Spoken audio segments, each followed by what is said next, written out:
to always have that pursuit of knowledge, to know that they've never done learning, to know that there is more than one way to do something. Style is more than just the clothes you wear.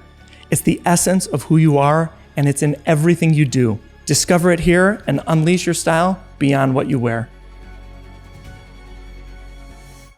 Welcome back to another episode of House of Style. I'm your host, Grant Alexander, and today we're joined by a culinary innovator whose passion for pasta and distinctive style and mustache have made him a standout in the gastronomic world. And not just because he's appeared on Bravo's Top Chef or a host of Food Network competitions like Chopped and Tournament of Champions. But before we dive into today's exciting episode, let's take a moment for some calls to action. If you're enjoying the podcast, please make sure to subscribe so you never miss an episode.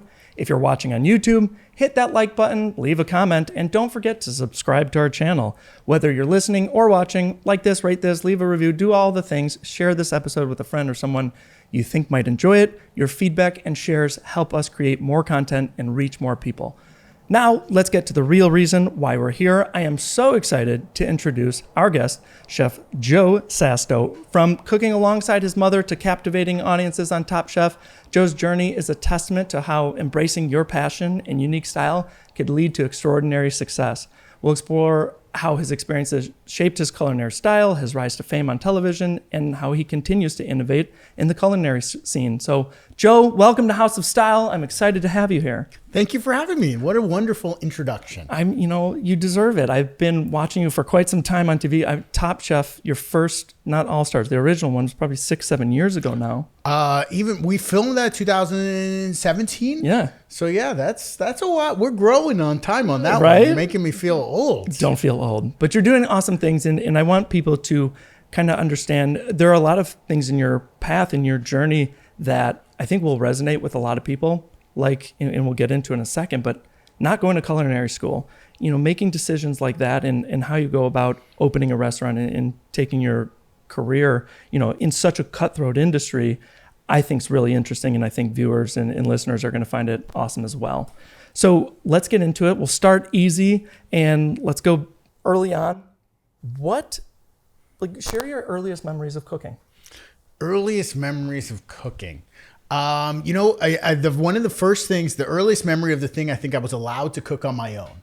Like we're talking on the stove, hot heat, using fire. And, growing up in an Italian household, you think it was like pasta. This is like a version of pasta that I think a lot of like true Italians might roll their eyes at, but we're Italian Americans. Sure. So that's okay. It was Hamburger helper. And that was like the first thing I was allowed to like use the fire. Like my mom was still in the kitchen, but like we ate a lot of Hamburger helper growing up. That was like a crutch of my mom's. And I think it was because like, you're cooking for 4 boys, my dad and 3 brothers, or my dad and 3 kids. I had 2 younger brothers. And so, you think something that is hearty can feed the whole family, right, but also like allows for a little creativity. And so like I was already like watching my mom cook. I was at her side. I was like very big on watching food TV and like Stand and Stir and a lot of these early like Food Network shows. And so like I saw my mom had this big like turntable carousel Lazy Susan. It was like a triple stacker of all the spices and dried herbs and everything in the cabinet. And so like, yes, it would be Hamburger helper, but then I would like reach in there and like start adding my own spices. At what age were you adding your own spices? Oh, I gotta say this was probably like, I'm so bad at like with kids' ages because like I don't have kids. Sure. I don't interact with kids. And so it's like I could see a kid and be like, oh my God, they're like 6 or they're 2 or 10. And I have no idea that all looks the same to me. Sure. So I want to say I was maybe like 8 or 10. All right. Like I was young. Yeah. I was a youngin'. And I was like, reaching for the spices, doing the Hamburger helper, adding my own like flavor combinations. I would say most of the time it was edible. I remember at least one time where like I had gone overboard on the spices and it was like one of those like take a bite moments and my mom was like, this is really good. It's great. Good job. And we didn't eat that one for dinner. It happens. At what point did you realize cooking is what you wanted to do? Oh, gosh. I mean, I feel like I'm very fortunate, and I've said this before, and it's like people spend their whole lives trying to figure out what they want to do when they grow up. And I feel grateful and fortunate that I knew very early on what I wanted to do when I grew up, and now I get to do it. That's really cool. And that's not something a lot of people get to say. That's not something a lot of people get to do. And I'm able to do that not only as a career, it's rewarding, it's sustaining, and it allows me to connect with people. And food kind of has that power and gives me that satisfaction. And so I knew very early on, I can't put like a time or date or stamp or moment to it. But I knew I was like always enthralled by this idea of like hospitality and taking care of others. Like I remember I used to play like pretend hotel owner, front desk manager with my dad in like our basement in our toy area. And I'd like have like a little fake like computer like keyboard thing, and like my dad or my parents would come like check in, and I'd be like the front desk person. It was like, you know, a little kid. Yeah. But I was like, I wanted to like be able to take care of people and host people and like provide an experience for them. Right. And so I think it was like something very, very early on that just like resonated with me and allowed me to like have that connection with others. That's super fun. So what about your style of cooking? Was that something that was early on that you're like, I'm going to cook Italian, I'm going to do pasta, I'm going to do it in this way? Or was that something that developed a little later on? I think my style for cooking developed, it really came to my own during Top Chef the first time. Sure. Because up until that point, I had worked at all these really high-end restaurants, fine dining, 2, 3 Michelin star restaurants. But I'd always been like the number 2 or the number 3 in charge. Yeah. And so I was kind of cooking other people's food. I knew all these techniques. I had a huge bag of tricks that I would carry around with me and get to pull out and show off and like, look what I could do. But like nothing I was doing was ever like my own. And so it wasn't until Top Chef where you're putting all of these really wild scenarios that you're forced to create things that you wouldn't normally create. And you don't have anyone else telling you, no, that's not a good idea. Right. No, you don't have enough time for that. Or no, you can't do that. It's just you against yourself. Sure. And so it wasn't until those moments that I really like figured out what my style was, what mattered the most to me that I wanted to put on a plate, how I wanted to express myself through food. Yeah. Given all of these constraints. And so it was like kind of that crazy wild situation of only having 45 minutes and cooking on a mountaintop while paragliding down to the base. Yeah. And so it was like, that is what helped me figure out like, hey, what is going to be your style, your calling, your voice in the culinary world? That's, and as a viewer, I think I mentioned I'm a Top Chef fan. And I think one of the things I remember from your season is like, I could tell you were a different chef in person by the end of the season. I think you definitely started off a little timid. And like by the end, you're like, I'm making pasta. And I think people could see that along the way. So with what you're saying, that makes total sense. Do you agree with that? Do you felt like you started off a little shy or timid? Yeah, absolutely. I mean, I think in the beginning, I was still trying to cook someone else's food. And it took like a few challenges and a few times of being on the bottom and a few times of almost being eliminated to realize like what was working well was the things that I was cooking from my heart, from my soul, from my mind, and kind of creating that style and figuring out my style versus replicating dishes that I had done in a restaurant or had done on a menu somewhere before. Yeah. Where I think now you fast forward and my style is very apparent in the way that I create food, the way that I write menus, the way that I edit together videos. There's a very unique Joe Sasto style of cooking and style of food. But that was kind of like the origin story of it all. I think really came from that time on Top Chef. And it's definitely evolved from then. It's not the same that it was during that time, but I think it was during that time that I really started to find my own style. Yeah, that's awesome. So going back a little bit in how you got into all those restaurants, I think this is really interesting because you forewent culinary school, which is the traditional path for, I assume, most chefs. Why'd you make that decision? And in kind of how did balancing, because you were cooking then while studying too. So how did you were still cooking? How did that all play into how you eventually landed your first role? Yeah, a lot to unpack there. Yeah. Where initially I wanted to go to culinary school. That was my plan after high school, go to culinary school and start working in restaurants because I knew I wanted to be a chef. And at the time, being a chef was not like the most glorious career path. And my parents, being pretty traditional in the sense, were like, go to a university, get your bachelor's degree. And if you still want to cook, you could try, but at least you have something to fall back on, which is like funny nowadays where, bachelor degrees, not something people fall back on. They're something you want to pursue because you have a plan in mind. But I didn't have a plan. I was like, my backup plan was a bachelor's degree. And so I went to UC Davis. I studied communications, and any other communication major out there knows that you have a lot of free time. This guy. There's a lot of free time on your hands. Yeah. And so I did, what I love doing. I cooked. And so I got a job on campus at like our eatery. I was cooking in our fraternity house for like all of our dinners and like Mother's Day and Father's Day and barbecues and all of these things. And so like I was cooking, staying busy, getting to do what I loved, while also, getting my degree in communications. And so immediately upon graduation, everyone else that I knew was like moving to San Francisco and like getting jobs in sales and tech and like doing things that were paid salaries and like real start of professions and start of careers. And I was like, okay, well, I don't want to do that. I want to go work in a restaurant. And at the time, I didn't really know how the industry worked. I didn't know how you get into a restaurant. I applied to some places in San Francisco. No one was calling me back. It was like, back then it was really hard to get a job in a good restaurant. There was, it was a different time where everybody wanted to do it. And, there wasn't as many cooks. I guess there was an overflow of cooks compared to now. And so I ended up taking a job through a friend of a friend in a small mountain town in Northern California. And did that for about a year before transitioning to the city and like kind of getting my feet wet in the industry. Did that year help you land the city job? It did. It was, we were opening this huge project, this huge restaurant in like this little town that really didn't need that.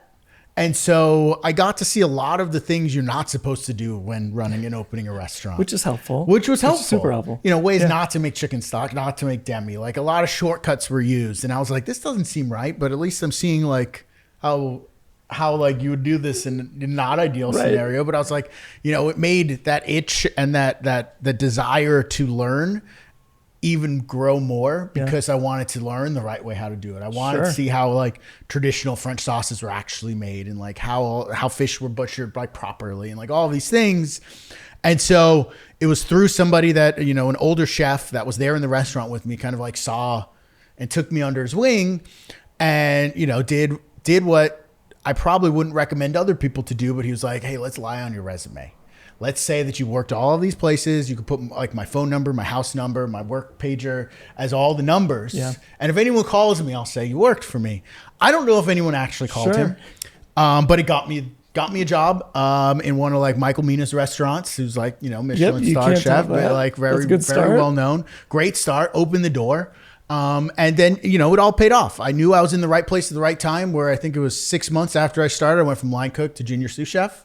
And I was like, on the trajectory. What do you think made it that quick? Like what was it in 6 months that they were like, oh shit, he's got to have a bigger role? I think it's a combination of things. And I see it myself now at this point in my career where I could be around a young cook and know within the first couple of minutes if they have it. Being that thing, like that desire to always want to be better, to make each day better than the day before, to always have that pursuit of knowledge, to know that they've never done learning, to know that there is more than one way to do something. Yeah. And I think that innate desire, so it can't be taught. It has to be something inside. And so, I've heard like Thomas Keller, who's, world-renowned chef in the French Laundry and Per Se, and, how he said he looks for cooks that always want to learn, not that need to learn how to cook. Because he could teach anyone how to dice an onion. He could teach someone how to make a sauce, but he can't teach you that ability to want to learn. Yeah. And I had that innate desire to like always want to be better. I wanted to put my head down. I was willing to put in the hours. It was a very different time where sacrifice paid off. You were allowed to work 14, 15, 16-hour days. Right. You're allowed to come in on your days off. You're allowed to work unpaid. And that was just because you wanted to learn and see new things. And like, a lot of those modern labor laws were kind of like the other way. And, not saying that was a better time, but it was a different time. Right. And having the opportunity to get to do all of that really kind of helped me excel quickly. Do you think most of the top chefs and the people cooking now and getting, whether it's, celebrity gigs or opening fantastic restaurants, is it that same kind of innate drive in them? Or are there some people that are just so talented that they're, the best right out of school or whatever it is and naturally talented? That's a good question. I think it could be a combination of both. I would say you need a good blend of the two, like kind of create that perfect marriage, like that little magic moment where it's like just enough of that desire, just enough of that skill, where if you have so much skill, there's like hubris to that, where you may not succeed because you think you're so good. Sure. You need to have that humility. You need to have that humbleness. And then the other way where it's like, just because you want to learn, cooking's not for everyone. Right. And I've met some really, really like passionate people that really want to try and really want to learn, but cooking's not for you, buddy. Like, do this in your spare time. Yeah. This is not the job that, you dedicate your life to. It's just, you don't kind of have that, the palate for it. And so I think you find that perfect combination of those two traits, and that really helps anyone succeed. And I think that kind of applies to any industry. Like we're talking culinary, but talent and passion are the two driving forces between any successful individual. Yeah, I totally agree with that. It's something we talk about as a style. Like passion is a form of style, and so is talent, and talent's something you work on. I'm curious how you learned all these techniques, because even before you landed under Michael Mina and all the other, acclaimed chefs you have worked with, how did you learn? Because was YouTube couldn't have been kicking? It couldn't have been kicking like it was. No. Was it Food Network? Was it just, what was it? Trial and error? It's a combination of cookbooks. Cookbooks are a great source of knowledge, like despite what people might think, or it's mostly just pictures. Like if you actually pick up good books and you read them, wealth of knowledge and techniques in there. A lot of Food Network back in the early stand and stir days were like that was my like intro to culinary school, were like the early Food Network shows. I feel like Alton Brown was one of my like, he seems so smart, and he's one of the only chefs still that I have not worked with. Really? Like in all of like my Food Network, because he's not associated with Food Network anymore. So like all the shows I might do with them, I'm not going to run into Alton. And I just haven't done any of the same festivals or any of the same appearances. And like, he's still at the top of my list. Like there's no one I would really fanboy out over except for like Alton. I'd be really like, cool. Oh my God. Because I watched Good Eats on repeat. Oh yeah. Like I still like so many things that I do daily. I think about the Good Eats episode where I learned that. Yeah. I think the number one thing that I always tell everyone is like the eggs. If your eggs are done in the pan, they're going to be overcooked by the time they get to the plate. And that's something I like distinctly remember from a Good Eats egg episode.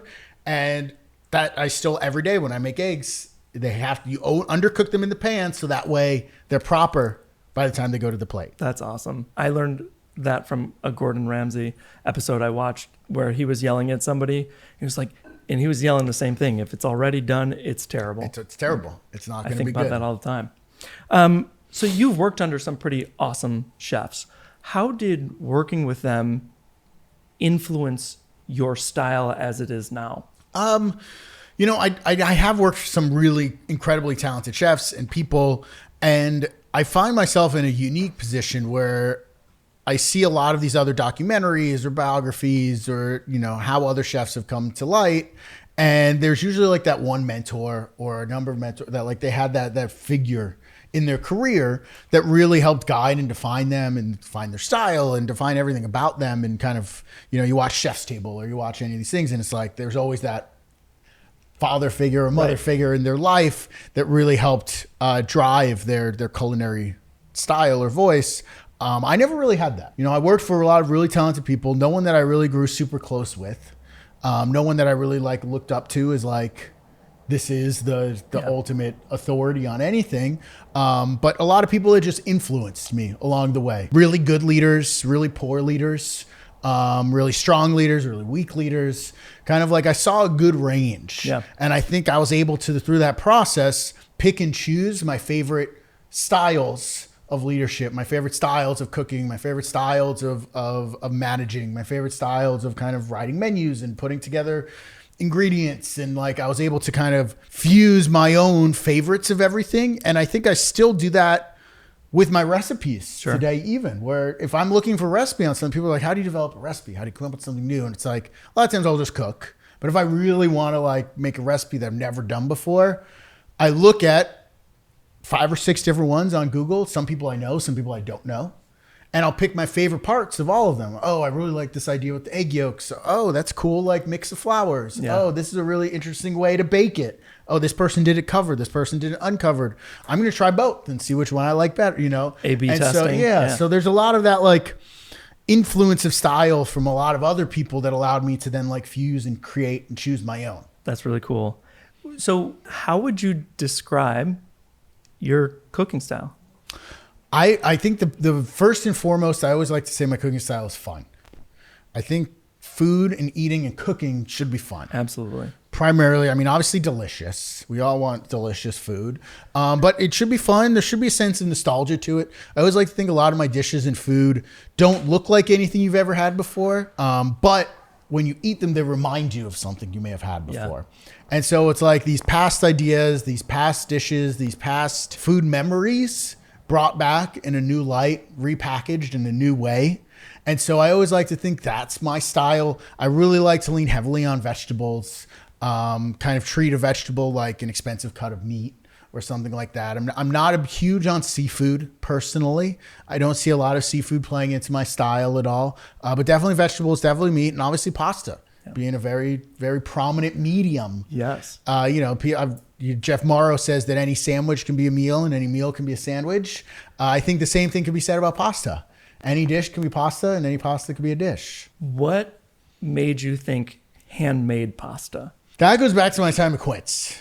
So we had pasta. It was a prominent pasta restaurant menu. I was on the pasta station. That's where I learned primarily how to make pasta. And when Michael Tusk, the chef, came back from Italy, he spent some time in Bologna learning all about handmade pasta. And he came back and we were using machines and rollers and all the things. Sure. And he learned the handmade process of tortellini. And he was like, we're going to do this on the menu. It's going to be a special dish. We're going to be the only people in the city that do handmade tortellini. And every day that became like my obsession, my passion. And like, that was that make or break moment where you would think this is either going to destroy you making 18,000 pieces of pasta a day, all by hand, or you're truly going to fall in love with it. And this is going to be your life's calling.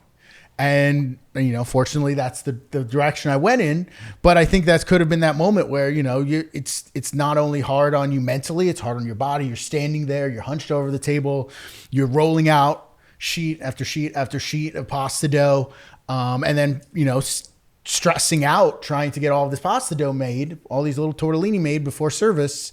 And, you know, it became a true labor of love that then now I realize you don't have to make things by hand. You could use modern machinery and work smarter, not harder. Right. But at the time it was it was a very prominent learning experience in my career. Can there be a significant difference in taste versus what you're using the machinery for versus handmade? No. But with an asterisk. Okay. With an asterisk.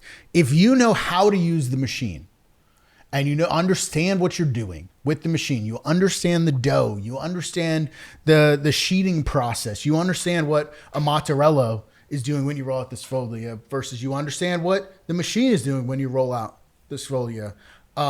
You could get the same exact result. But a lot of people don't. And they do a lot of things that they've seen done over and over and over just because they've seen someone else do. They think that's what needs to be done or how it should be done or what's not right. Primarily like folding the dough and then putting it back to the machine and then folding the dough and putting it back to the machine. Like, why are you doing that? You're crushing the life out of the dough. You're removing all the texture from the outside. So many things are that I think fundamentally wrong with that. Yeah. Versus you roll it out in one go and you have a proper sheet of pasta that you pre-formed well. You started from the kneading process. You got it to a good place for resting. You could get the same exact result with a rolling pin as a machine if you know what you're doing. If you don't, then no, they're going to be very different. Right. I mean, it's like kind of assuming that everybody else is doing it right and you're watching somebody else. It's like it only matters if they're doing it right or not. Probably looking at the wrong person. They need to be looking at you. They need to be looking at someone that knows what they're doing. Right. So you, during the pandemic, pivoted to classes and online courses. How did that transition go? Did you enjoy doing that? How was the feedback from that? Yeah, I mean, that was a really crazy time, obviously, as we all remember. And it was actually like, that was my, I would say, like, saving grace for me personally during that time. So many friends of mine were losing their businesses, were losing their livelihoods, their restaurants. Nobody could cook anymore. We couldn't cook for people. But it was this moment where I was able to like cook what I wanted for myself, but post about it on social media. And then within hours, I would see other people making it again and tagging me and recreating it. That's and cool. It was this like aha moment of like, wow, I don't get to cook for others, but I could cook with others. And so it went from like just posting recipes on Instagram to like hosting YouTube live streams to doing like weekly classes to monthly classes to private classes and everything from, I mean, I was making everything from chicken wings to fried fish and chips to pasta to tiramisu and like I was running out of things to teach at this point because it was like people wanted it all. Going on. I just kept going on. We were making cornbread and ribs and like the whole thing. But it was like a really incredible time, despite everything going on in the world that was gloomy and chaos and a downer. Food was this like constant that everyone was able to come back to and rally around. And so people were cooking at home that never cooked before. People were getting in the kitchen, getting excited about food. People were having things to look forward to again. And so like, I thought it was an amazing moment to be able to cook with others because I wasn't cooking for them anymore. So you finish those courses and pandemic ends, we open up and you start doing more TV. And was that a result of what you were doing online or was it mostly from Top Chef and Top Chef All-Star? I don't know. I think it was a combination of the two. I think doing those classes really got me comfortable being in front of a camera and talking to people that weren't there. You don't realize when you're doing TV, when you're doing live streams, you're 100% acting like there's 100 people in a room cheering you on. Right. But it's silent. No one's laughing at your jokes. No one is giving you feedback as to like, hey, you sounded weird or you look funny or, and it's like the same thing happens when you're on TV. It's a room full of people, but they're silent. They're not responding to you when you make a funny comment. They're not like applauding you when something goes well. Come on, that was hilarious. Exactly. And so getting that practice live streaming and teaching classes, I think really set me up for success. Because moving from being in a restaurant and being in front of that and doing television is a whole different animal. It's a whole different ballgame.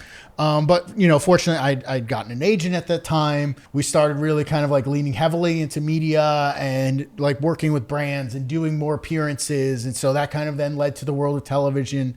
I did top Tournament Champions for the first time. That was season 3. And did really well. And that kind of like landed and launched me into Guy's orbit. Which then opened up a whole new set of doors. He's been doing this a long time. We were kind of chatting about this beforehand. He seems like the coolest guy that does everything, has been around. His kids are involved in everything. What's working with him like? I mean, incredible experience. He's a great mentor. He's a great friend. He's a great advocate for everyone that kind of is around in his world. He's made it. He's a main man, and he wants to help set everyone else up. Not only just his kids and his family, but like anyone that he comes in contact with that like he likes and he sees the potential in. He wants to elevate them. That's the whole point. He does diners, drive-ins, and dive stills because he wants to elevate these small businesses, tell people stories, give people the microphone that may not have it.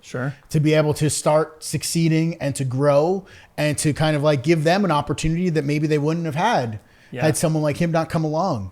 And so it's been an incredible experience. He's not only like so talented to watch work in front of the camera, because if you've ever done any sort of podcasting or interviewing or television, you know how hard it could be to do a stand-up, to just stand and talk and like it's amazing off the cuff. He doesn't do voiceovers post-production. He nails it every time, all the time, gets whatever needs to be said out in 1 or 2 takes Yeah. and it's done, and then move That's on to the amazing. next thing. That's incredible. Like the talent, and it's from experience. Like It's from experience. It is. There's so much talent that goes into that. I think that's incredible. And so getting to spend time with him one-on-one, we filmed a show last summer, Best Bite in Town, which was like a Diners, Drive-Ins, and Dives spinoff. And I got to host that show, and he spent a day with me on set, and it was just the two of us, and he was able to like give me real-time feedback as you're hosting, as you're tasting food, as you're talking to the camera and the lens, and really kind of like you're hearing it from one of the best in the business. That's invaluable. On how to do it and how to become better and how to approach the whole process. Because like it's a totally different train of thought. You're thinking about what to do with your hands, what to do with your feet, what to walk, how to hold your head, like keeping your posture right, smiling, listening, engaging. Yeah. So many little things that you don't think about. You watch these shows and you're like, I could judge food. Oh, I want to go eat pancakes and talk about them on camera. It's like, yeah, everyone wants to do that, but then you put them in front of it. Right. It's way harder and way more draining than you may think. I forgot the name of the show, but it was basically the next Food Network star. Yes, and that might have been. That's where he started. The guy started on that. So that, to me, watching that, I watched the season where Christian was competing. Yes, that was a good one. It was great. And when I saw him, because I had seen him actually compete a few weeks before I saw him on that, I was like, oh, this guy's great personality. He seems like a lot of fun. It's got to be one thing cooking to then you see him in front of the camera trying to do this little like 30-second commercial and everyone's tanking it. It was fascinating to watch. Then you're like, wait, I just saw him. He was so good while cooking. Judging and hosting is a completely different ballgame. It's all about the sound bites. It's all about talking in complete thoughts. Sometimes you need to repeat the question, but in like a non-sound like you're repeating the question way. I remember when we were filming Top Chef, the interviews very early on were hard for everyone because you had to talk in present tense. And so we would shoot an interview, and then now that applies to every cooking show. I mean, if you watch cooking competitions closely enough, the interviews are always shot after. Right. They're never in real time. I feel like it's cutting to real time. All reality shows they're all shot after. And so you have to speak like I ran to the pantry and I grab this. Now I grabbed, or I ran, like I'm running over to the pantry and I'm grabbing. And so you have to talk in present tense like you're doing it then. And if you can't do that, the interview, what would normally take an hour, could take 6. And you're sitting there because you have to keep repeating it. And the producer will stop you and say, no, say it in present tense. No, say it in present tense. Oh, here's a fun one. Have you ever messed something up and you're like, you burned something and you have to go tell it in present tense and you're just thinking like, oh, God damn, I burnt that already. And you just have to be there. I'm running to the pantry. Oh yeah. I mean, there have been times where you screw up a dish entirely. The judge has ate you alive. And then like you start the interview process and they're like, so how excited, like, tell me why this is a winning dish. And you both are looking at each other like, I hate you. I know this is a winning dish. You know, this isn't a winning dish. And here we are. I have to pretend, oh man, I'm so excited to cook this dish. Oh, it's going to blow the judge's socks off. And then it's like, yeah, that didn't happen.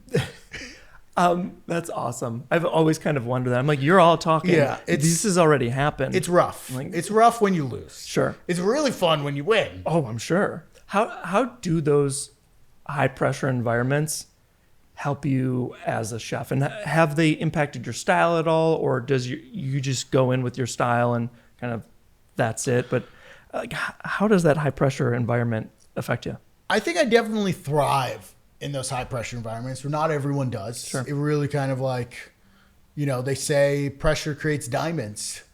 And I definitely fall into that category of like doing well under pressure and it really building me up. And I think that comes from even like my time working in these really high pressure environment kitchens. Like even before the world of competition and television, like every day was the highest pressure you could imagine because we were approaching every day like in the pursuit of perfection.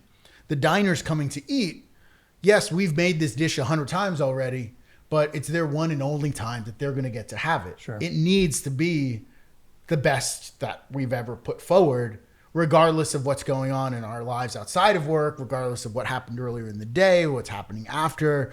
And so you have to really focus on the moment and like strive to hold each other accountable, to do better than the day before. And so it's those high pressure environments that really talented cooks and chefs thrive in those really high end kitchens. And for me, that translated to competition. Yeah. I know a lot of really, really talented high end fine dining chefs that can't do competition because of the time constraints and the pressure. So there's definitely like a catch-22 in that back and forth where it's like some people need time to process things and to think about things and then get put in that environment. And they can't just be given a random combination of ingredients and say, cook it in 20 minutes. Right. But I feel like the more time I have, the more I can screw things up. Where it's like, I could go better. Let me just cook from instinct. Right. And you enter like a flow state. I get that. I think as a parent and as a dad, when I'm cooking, I actually think I try to pretend I'm in high pressure, like I'm in a competition. There are a few times where I'll keep working and be like, oh yeah, I'll start dinner soon. And I'm, creep into when I should have already started or when I forget to defrost meat, which happens fairly often. It's like, all right, you have 20 minutes. What's in the pantry? And you just go and make something. Go. That would be, I can't imagine being on some of those shows because even if, it's supposed to be fun, ideally. I think about Tournament of Champions regularly. It's one of my favorite shows currently on Food Network. What is that show like? It's crazy, to say the least. It's even more stressful than I think people make it out to be, or you may make it out to be when you're watching it on your couch. The stakes are incredibly high. It's the best chefs currently competing all together in one place. You're competing against someone like me who grew up watching Food Network. You're competing against people that you look up to and that you watched growing up. And here you are on the same stage as them, competing against them, which is a whole nother mind fuck of experience to have to deal with that mentally. And then it's just traumatic in the sense that you start losing sleep leading up to the competition. I start having nightmares, and my nightmares are always about running out of time. I don't finish in time. That makes sense. That's my nightmares. Yeah. I don't have enough time. I had all these things going on. I don't get it on the plate, and I don't have anything to serve. It's never happened to me. Sure. I always have food to serve. But that's my worst case scenario because you went all this way, you did all this work, got this far, you got on the stage, and then you don't have anything to serve. That sucks. Oh yeah. But yeah, it's a wild experience. And I think something, talking about that, that style and that flow state, we were, my girlfriend Kate and I, we were just listening to, Harry Mack, the freestyle rapper. Mm-hmm. And he's all over YouTube and he does really crazy freestyle raps. And he was talking about how rappers in general, when they enter a flow state, they've done MRIs on artists when they do that. And they turn off a prefrontal cortex that inhibits self-judgment. And so that way they're just able to flow. They're able to create without any self-judgment. But they almost black out in that process. And I was that's wild because that's what happens to us when we're cooking in these competitions. Oh. The time goes by and then the producers are what did you make? And you're I don't know. I blacked out. What did I make? Remind me. What did I just do? Yeah. And it's almost as chefs, we enter that same flow state where you're just cooking out of instinct. You're not cooking out of thought or out of what I should do. And it's something that then after the fact you look back on, you're okay, that's what I did. Wow, that was crazy. Well, what a good idea. Oh, that was Put that fun. on the menu. Yeah. But it's it's a totally different mindset, competition cooking, than working in a restaurant or doing anything else you'll ever do. Do you watch the episodes you're a part of? Sometimes. Yeah. I definitely try to. Just from a professional standpoint, to always want to get better on TV, to get better at talking, to get better at sound, creating, to get better at presenting myself. I want to watch myself from that that perspective. But otherwise, it's it's hard to even find the time, and to sometimes it's traumatic where it's I'm a little annoyed that I lost, or I was at one point to relive those moments. I sometimes choose not to watch them simply for those reasons. I understand that. That makes sense. In what ways did appearing on those shows and continually being on Food Network, how has that helped shape your career in what you're doing now? It's given me a really unique approach to thinking about food, to thinking about people, to thinking about brands, and to thinking about my own personal career and story. Because I had always had this end goal of I'm not successful until I own and open a restaurant. And that's like what kept me in California for so long. And I was like, I need to open a restaurant. Like, I'm going to open a restaurant. And through success, through media, through television, through all these different avenues, I realized I don't need to open a restaurant to be successful, to be a chef. Yeah. There were so many times where I would go to an event or go to a dinner or go to something and, be a journalist or a reporter, or just a person. They'd say, oh, where's your restaurant? And I'd be like, oh, I don't have one. And you'd instantly like realize you lose their attention. And they're like, oh, you're not a real chef. You don't have a restaurant. And so like that was a really hard hurdle to overcome. And now it's like, on the back burner. I still want to open something eventually when the timing is right. But I've realized that like that doesn't need to be the end goal anymore. Sure. And that's for cool. So long, the same thing kind of applied to a cookbook. I was putting off writing a cookbook because I was like, oh, I need to have a restaurant, or, oh, I'm not ready. I'm not successful enough. Only really successful chefs have cookbooks. And, oh, why would people want to make my recipes? And I kind of like was doubting myself for such a long time until, this whole wave of people recreating my food and wanting my recipes and like, wanting me to come teach them how to do things. That gave me like the confidence that was like, hey, maybe now is a good time to write a book. I don't need a restaurant to write a book. I am successful. I have made it enough to where people want what I have to offer. I can teach. I can be a shepherd of knowledge. And so like that was another kind of like turning point of like, and now like my book, we're publishing fall 2025. That's awesome. What's it called? Can we get any details? What details do we have? I don't know if it's about breaking the rules. Oh, I love it. It's about breaking the rules. That's like half my life. Yes. Yeah. As it should be all of ours. Right. Yeah. Breaking all the rules when you're when it's okay. When it's okay. When it's okay. So I didn't go to school for fashion or design. I was a communication major, and I was a consultant right out of school for a couple years. And when I got into fashion, the person that, I worked with was kind of like, just learn all the rules so you can break whichever ones you decide you want to break. I love that you said that. That's my number one. Yeah. That's my rule for breaking the rules. Exactly. And like there are some that you should follow because it's what makes something look right or be constructed correctly. Like there are some rules to follow. But from an aesthetic purpose, I break a lot of design rules. And really, as I've come into like my own designs for G. Alexander over the past, I wouldn't even say 5 years, really the last 2 or 3, I said, I'm not letting other people pick what the details are going to be on their custom outfit or whatever I'm designing for them. It's my style, and I know that this will resonate, and I know people will like this. F all those rules. I'm going with what I know is going to look great. No, I think that that's how fashion, style, food, cuisine evolves. Yeah. Is it takes the people that learn the rules, but are willing to bend them, to break them, to push them, that really helps progress everything forward in each respective field. Absolutely. I love that. How has staying true to your style, and especially now, with this book next year, how has staying true to that style kind of helped your success? You keep getting, and I want to get into Tantos in a sec, but you keep going on TV, you're doing this cookbook, you have these projects that keep going. How important is staying true to that style? I think at this point, I'm lucky enough that like it comes naturally. Like I'm very, pretty set in my ways. Yeah.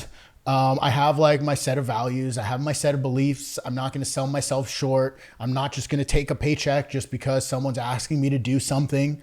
I'm very like value driven. And I think that's like important to understand with this like group of supporters. Like I hate using the word followers or fans, but they're a community. There are people out there that support me, that allow me to do what I do. Because I couldn't do that without all of them. For sure. And so like every decision that I make, I think is partially driven with them in mind. Like, is this going to be good for them? Yeah. How are they going to view it? Are they going to get value out of it? Is it just going to be something that only I get value out of, which I think is like important sometimes. But I think, you need to be thinking about the bigger picture because it's not just about me. I'm not here just because of me. I'm here because of everyone else around me, everyone that supported me, everyone that has helped shape and influence me, everyone that has helped lift me up. Sure. And kind of like given me this platform to do what I do. And so I think a lot of that, like staying true to my style, staying true to my values, my beliefs is all kind of like tied back to the people that helped get me here. Yeah, that makes sense. I really like that. So using that in kind of entrepreneurship, you got a lot going on. Talk to me about what your big project is right now. I have a lot of noodles in the pot. My biggest and most important noodle at the moment is Tantos. Puffed pasta chips, the first and only original puffed pasta chips. We come in 4 flavors: marinara, pesto, cacio pepe, and classico, which is like our sea salt and olive oil. And it is exactly what it sounds like. It's pasta in snacking form. Flour and water are the first 2 ingredients, made just like pasta, but it undergoes a pretty unique proprietary process that puffs it almost like a chicharron. It has this airy, light, crunchy, crispy texture, and it's been an incredible experience co-founding this company, building it from my apartment all the way now to we just landed our first grocery store last week. Congratulations. And you'll find us in the sky on JetBlue starting next year. Hell yeah. So things are going very well for the puff pasta business. That's awesome. When did you start that? And like, what was the process of taking that from, creation in your apartment to getting it on JetBlue?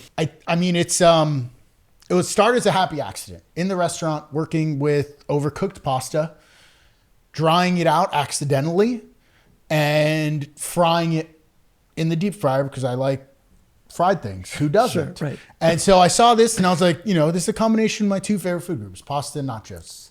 And so when I started going out into the world, doing my own pop-ups and my own dinners and events, that became like my signature calling card. I was doing like an Italian Mexican nacho at the beginning and end of the meal, like a sweet one and a savory one. And through that process, that's how I met my now best friend and business partner, Sean. And he's an entrepreneur. He has a very successful pet chew toy company. And he was like, have you ever thought about bagging these? I was like, I've thought about it, but I'm a chef. What do I know about that? And he was like, well, I'm looking for a new business to kind of start. Do you want to get in business together and see if we could do this? And I was like, hell yeah, let's see what happens. And it started as a pop-up online, limited edition sneaker drops. We're kind of going around that LA hype culture of hey, post online, only limited availability. We'll tell you where the back door is. Yeah. And, we did it, went through the whole process, building it up, making a website, getting some packaging and some branding. And I was doing everything out of my apartment, frying, making everything, packaging, mailing, shipping. And we would do 400 units a month. And the first couple months, it was 12 minutes, 8 minutes, 6 minutes, sold out every time. And then we made our money back. We put a little bit of money in to get everything going, made our money back, and we looked at each other and, do we want to keep doing this? Is this really worth pursuing? Or do we just say, that was nice, what's next? Yeah.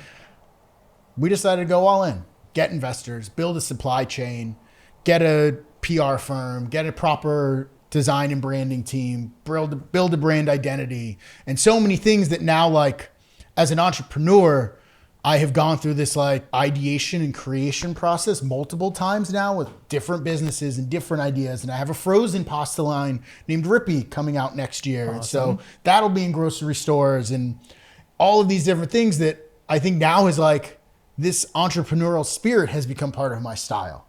And I'm very much always looking for the next way to build something and create something new.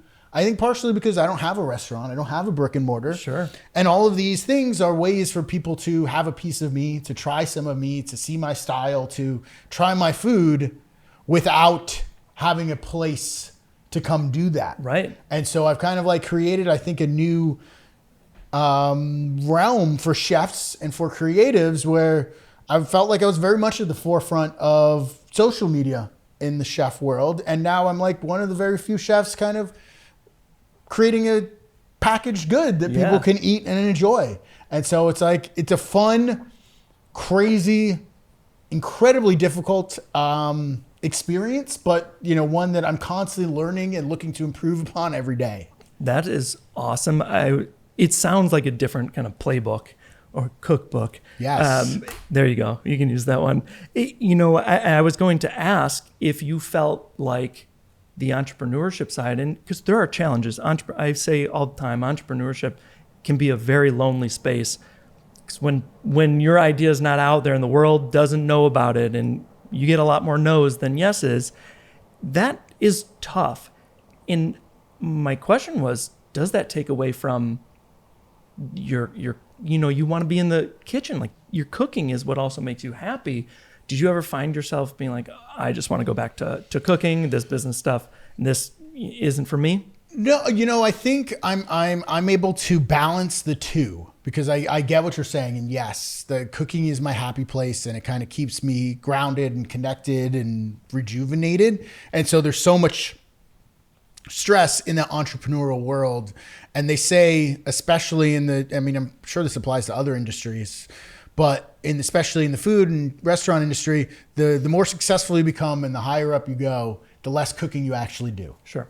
And so I think something that has really helped me stay connected with food has been competition cooking and social media.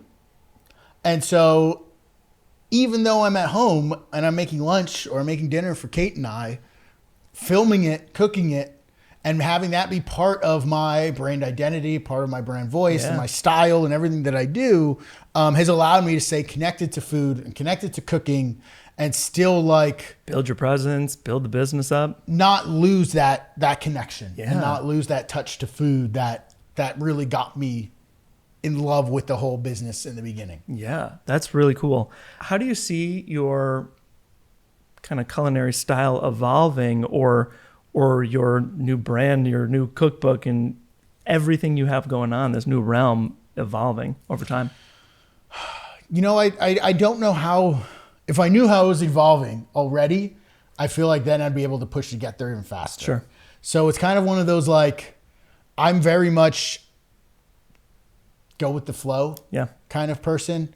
Yes, I plan. Yes, I'm organized, and I have a schedule and all those things. But I'm very much don't overthink it. Yeah.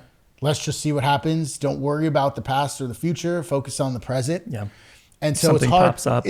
Something pops up. That's when you evolve and you adapt.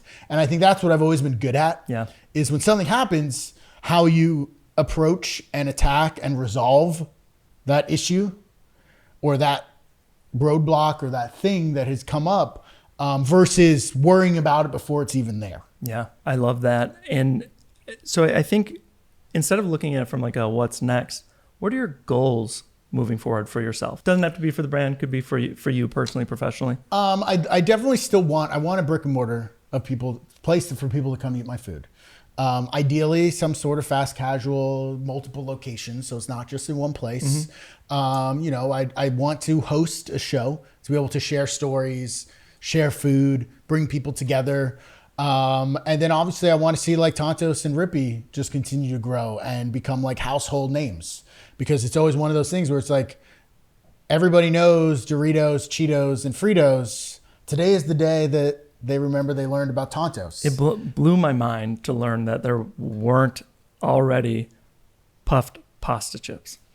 Hopefully will not be the last. It will catch on. Yep. And and talk about end goals.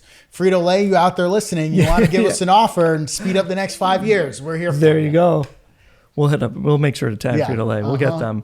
I think, I really like the way you've went about it, because I feel like from the chefs I know and have spoken with, whether on the podcast or personal, a lot of them battle the time in the kitchen in their brick and mortar versus wanting to be with family, or want to do, I don't have time for TV. I don't have time for social media. You've kind of gone about it backwards and built up the rest of it. You can go and do brick and mortar anytime you want.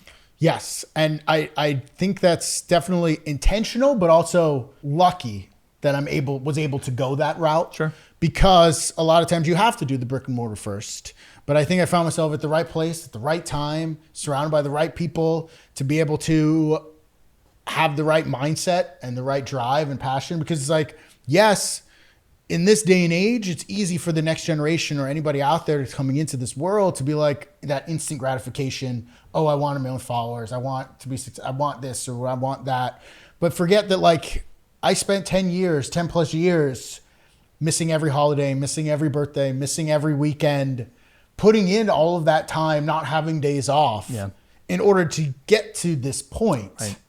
And so that it's easily overlooked, but an important part of my journey and my story and what's helped get me to where I'm at today. Yeah. I think for so many success stories, people just see the success and they can't even fathom what goes into all of that. The sacrifice that it took to get that success. Because there's so much sacrifice, especially in the restaurant industry, because it's little things. For a while, I was working weddings, and you're giving up weekends. And when the business started growing on the wedding side, you're giving up a lot of weekends. And that was really tough. And I had to decide if I was going to continue doing that. And that's just a handful of weddings. I can't imagine doing that for 10 years and every single holiday, because it's holidays, it's weekend, like those nights that you're supposed to be out with your friends, those Friday nights, that's when you're supposed to be out with everybody, and you are working, cooking for everybody that's going out. Yeah, exactly. Yeah. I mean, I lost a lot of friendships. I made a lot of sacrifices, but it's allowed me to be where I'm at today. Yeah. What advice would you give aspiring cooks, aspiring entrepreneurs, whether in the culinary industry or not? I would definitely say, realize that there's more than one way to do things. To have that open mindset, to have that desire to always be better and to learn from others, and surround yourself with others that don't necessarily see or know the same things that you do. It's good to surround yourself with experts at things that you're not good at. Sure. So that you can learn from them, versus just surrounding yourself in an echo chamber, which I see so many people do. They're surrounded by really successful people, but they're all really good at the same things. And so you're not learning, you're not evolving, you're not changing, you're not growing. Yeah. You're just kind of stuck in this stagnant area, versus being surrounded by people that have different viewpoints than you, that have different expertise than you do. And so that way you're able to kind of leverage those connections. You're able to, shamelessly get advice from them and to get help. And, because it's none of us would be here without someone else helping us along the way. And I think so many people forget that it's what's the worst thing that can happen? They can say no. So put yourself out there. Don't get stuck in that idea of I'm not ready, I'm not worthy. Go for it. Ask, pursue, fail in order to succeed. That was perfect. We speak a lot about ask, because if they say no, you're in the same exact spot. I love that. Last question. What does style mean to you? I thought this was going to be the first question. So it's interesting. It's the last question. I think style is the culmination. It's a culmination of a lot of things. And I love the fact that you push the boundary, because people hear style and they think of clothing and design and wardrobe and all of those things. But it's style is so much more. Style is your identity. It's your voice. It's your values. It's your beliefs. It's the way you carry yourself. It's the people you surround yourself with. It's the company you keep. It's that energy that you project out there. Yep. It's so many of those things, and a culmination of all of it coming together, I think then helps create and define your style. Yeah, I love that. And I purposefully ask it last because people's answers are different at the beginning to the end. Yeah. Once you start talking about it, and it's same with listening. Once you start hearing, style is way more than, cooking is a style, and that leads to success. It's once you start hearing that, you think a lot differently about style. So it's going to be at the end of every single episode. Well, thank you so much. This has been a fantastic conversation. It was an absolute pleasure having Joe on the show. I know you all enjoyed it too. His story is fun and inspiring and highlights how embracing one's unique style and passion can lead to remarkable success. To our listeners, be sure to follow Chef Joe Sasto on social media and check out his latest creation, Tantos puffed pasta chips, so you can experience his innovative culinary style firsthand. Links to follow Joe and try Tantos are in the show notes and description. If you enjoyed this episode, please like it, subscribe it, leave a review, do all the things. We're going to continue the conversation with Joe in an exclusive bonus episode. So go to House of Style show page or visit houseofstyle.com for access to that bonus content, behind the scenes happenings, and more. Thank you for tuning into House of Style. And until next time, remember, style isn't in your wardrobe, it's in you.